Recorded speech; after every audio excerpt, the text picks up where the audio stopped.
Video ini dibuat dalam rangka memenuhi tugas mata pelajaran geografi tentang karakteristik wilayah daratan dan perairan Indonesia.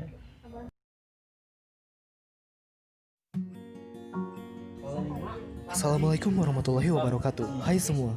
Di video kali ini kita akan membahas beberapa poin-poin yang berhubungan dengan karakteristik wilayah daratan dan lautan Indonesia. Berikut adalah poin-poin yang akan kita bahas dalam video ini. 1. Bagaimana karakteristik wilayah Indonesia secara umum? 2. Apakah yang dimaksud dengan wilayah daratan? 3. Bentukan muka bumi apa sajakah yang termasuk karakteristik wilayah daratan? 4. Apakah manfaat yang didapat dari masing-masing bentuk muka bumi yang ada di daratan terhadap kehidupan manusia di Indonesia? 5. Bentukan muka bumi apa sajakah yang termasuk karakteristik wilayah perairan? 6. Apakah manfaat yang didapat dari masing-masing bentuk muka bumi yang ada di perairan terhadap kehidupan manusia di Indonesia?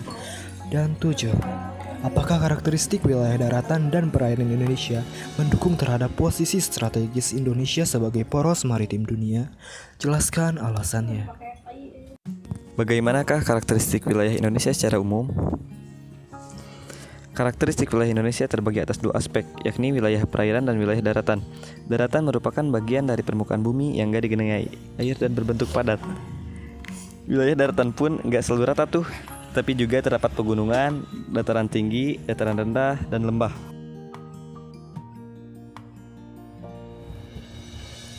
Apakah yang dimaksud dengan wilayah daratan?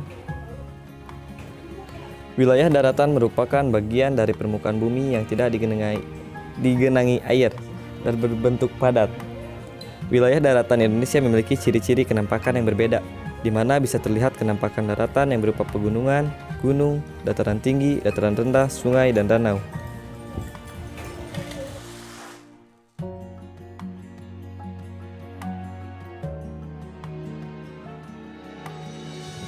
Bentukan muka bumi apa sajakah yang termasuk karakteristik wilayah daratan? Di antaranya adalah ada daratan tinggi, daratan rendah, dan gunung. Apakah manfaat yang didapat dari masing-masing bentuk muka bumi yang ada di daratan terhadap kehidupan manusia Indonesia? Pertama, manfaat daratan tinggi. Yang pertama adalah untuk perkebunan, yang kedua adalah untuk daerah wisata, yang ketiga untuk pelestarian flora dan fauna, yang keempat adalah untuk wilayah resapan air. Yang kedua adalah manfaat dari daratan rendah. Yang pertama adalah sawah irigasi, yang kedua adalah sawah tada hujan, dan yang ketiga adalah lahan kering atau tanah tegal.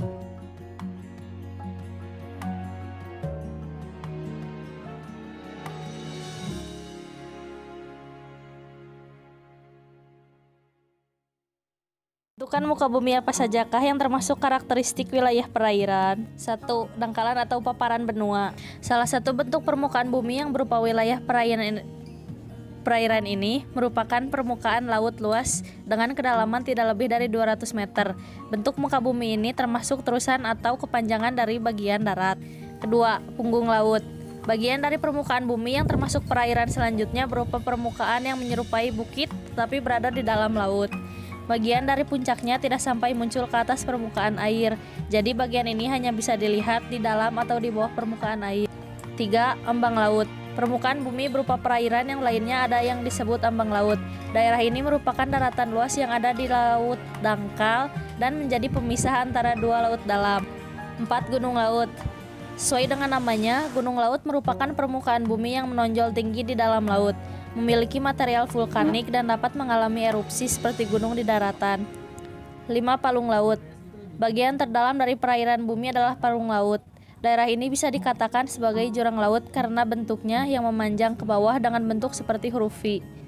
6. Lubuk laut atau beken. Permukaan bumi selanjutnya adalah lubuk laut yang berupa cekungan besar dan sangat dalam. Bentuknya menyerupai lembah yang ada di daratan, tetapi bahkan ada berada di dalam laut. 7. Pulau karang. Bentuk permukaan perairan yang terdiri dari batuan dan karang yang sangat banyak. Binatang-binatang yang sudah mati bertumpuk menjadi satu dan berubah menjadi pulau karang setelah proses yang sangat lama. Apakah manfaat yang dapat dari masing-masing bentuk muka bumi yang ada di perairan terhadap kehidupan manusia di Indonesia? Air permukaan bisa dimanfaatkan sebagai sumber air irigasi untuk mengairi tanaman-tanaman pertanian. Pernah lihat? Banyak kok di desa-desa, contohnya itu irigasi jatiluhur. Kemudian dapat juga dimanfaatkan sebagai air minum dan keperluan rumah tangga lainnya. Bisa dijadikan sumber daya tenaga listrik juga. Kalau nggak percaya, coba aja main ke waduk jatiluhur atau asahan. Upaya menjaga kelestarian air tanah, selain air permukaan, ada juga air tanah yang termasuk dalam jenis perairan permukaan bumi. Nah, air tanah juga memiliki fungsinya tersendiri, begitu juga dengan manfaatnya. Air tanah itu air yang meresap di dalam tanah, kemudian menghadap atau tinggal di lapisan batu pasir, arkifer, bisa juga di celah-celah batuan. Apakah karakteristik wilayah daratan dan perairan Indonesia mendukung terhadap posisi strategis Indonesia sebagai poros maritim dunia? Jelaskan alasannya. Pertemuan dua benua membuat wilayah Indonesia memiliki keanekaragaman hayati. Wilayah Indonesia bagian barat dipengaruhi oleh flora dan fauna Asia, sedangkan wilayah bagian timur dipengaruhi oleh flora dan fauna benua Australia. Pertemuan dua benua ini juga merupakan pertemuan dua lempeng patahan bumi. Akibatnya, banyak gunung berapi yang berada di Indonesia. Ini membuat lahan Indonesia subur dari endapan abu vulkanik. Tapi ini juga membuat Indonesia rentan terhadap letusan gunung berapi. Letak Indonesia yang berada di pertemuan dua samudera membuat lautan Indonesia menjadi pertemuan dua arus lautan. Sementara lokasi Indonesia yang berada di Khatulistiwa membuat Indonesia menerima sinar matahari yang banyak, yang mendukung tumbuhnya plankton.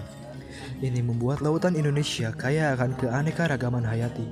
Keanekaragaman hayati ini terlihat di banyaknya terumbu karang di lautan Indonesia seperti Derawan, Nusa Penida, Bunake, Takabonarate, Wakatobi, dan Raja Ampat. Dikarenakan kedua karakteristik tersebut, Indonesia sebenarnya memenuhi kriteria menjadi poros maritim, hanya saja dikarenakan masyarakatnya yang kurang perhatian kepada laut Indonesia, membuat ini menjadi halangan yang cukup berat untuk membuat masyarakat lebih mencintai dan memanfaatkan keberadaan laut. Pemerintah perlu merealisasikan secara optimal gagasan pembangunan infrastruktur, utamanya infrastruktur transportasi laut. Tiadanya infrastruktur yang memadai di laut menjadikan masyarakat selama ini mengabaikan keberadaan laut dan lebih berfokus ke transportasi darat. Sangat ironis jika masyarakat maritim seperti Indonesia mengabaikan laut.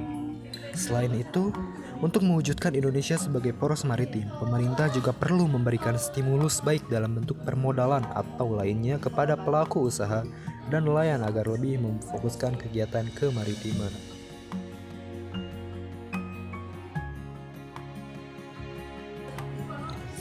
Sekian yang dapat kelompok kami sampaikan. Mohon maaf apabila ada salah kata atau ketidakvalidan suatu informasi. Wassalamualaikum warahmatullahi wabarakatuh.